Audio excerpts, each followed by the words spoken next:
नमस्ते दोस्तों, आप सब कैसे हो। आशा करती हूँ आप सब लोग बहुत अच्छे होंगे।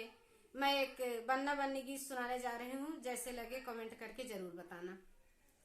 राम दूल्हा बने हैं अयोध्या में, सीता दुल्हन बनी है जनकपुर में। राम दूल्हा बने हैं अयोध्या में, सीता दुल्हन बनी है जनकपुर में। हे राम मऊरा सामारैया अयोध्या में, सीता मऊरी सामारई जनकपुर में। राम मऊरा सामारैया अयोध्या में, सीता मऊरी सामारई जनकपुर में।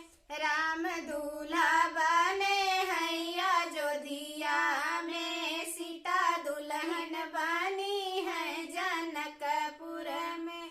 राम घड़िया सामारैया अयोध्या में, सीता राम घड़िया सामारैया अयोध्या में, सीता चूड़िया सामारई जनकपुर में।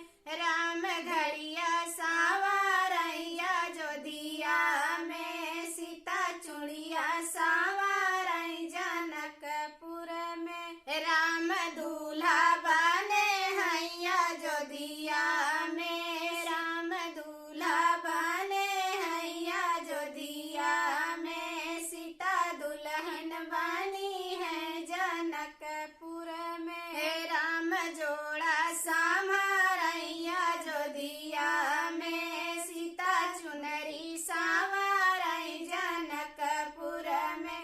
राम जोड़ा सामारैया अयोध्या में, सीता चुनरी सामारई जनकपुर में।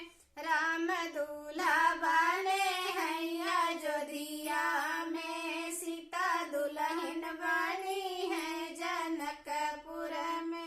राम जूता सामारैया अयोध्या में, सीता पायल सामारई जनकपुर में। राम जूता सामारैया अयोध्या में, सीता पायल सामारई जनकपुर में। राम दूल्हा बने हैं अयोध्या में, सीता दुल्हन बनी है जनकपुर में। राम दूल्हा बने हैं अयोध्या में, सीता दुल्हन बनी